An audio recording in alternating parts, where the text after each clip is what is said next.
Number সম্পদটা প্রথমে আমরা একটা বাহু নিলাম, তারপর আর একটা বাহু নেব। বরাবরই নিচে জায়গায় একটু বড় ছোট হলে অসুবিধা নেই। তারপরটা একটু ছোট, তারপরটা একই সেম সেম।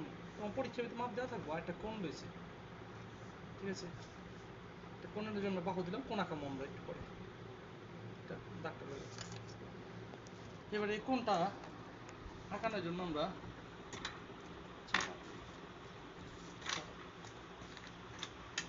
সাধারণত ধরো আমরা 60 রাখবো, 70 রাখবো।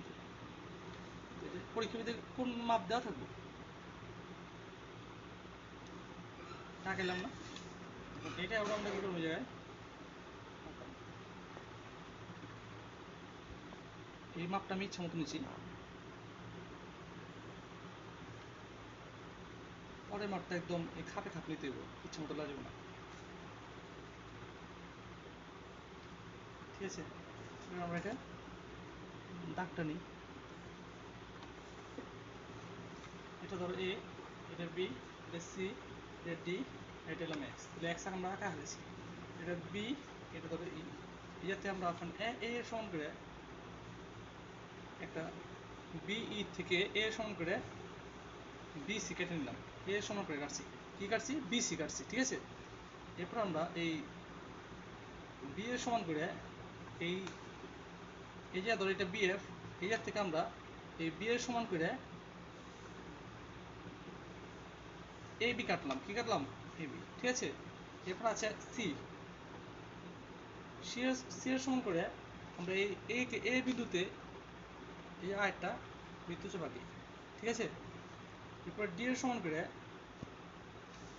এই সি বিন্দুতে এই পাশে একই পাশে আরেকটা বৃত্ত বাকি। এরপর আমরা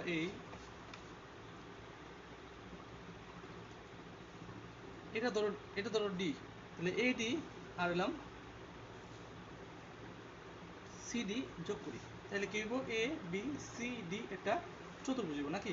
আবার বলি, চারটা বাহু দেওয়া থাকবো, পরীক্ষিত মাপ দেওয়া থাকবো, একটা কোণ বি থেকে ইতে এই এ এর সমান করে একটা বৃত্ত আঁকছি, ঠিক আছে। এরপর কোণ এক্সট্রা এই যে আঁকছি, আঁকার পরে এই বি এর থেকে এই এ বি এর সমান করে একটা বৃত্তচাপ আঁকছি।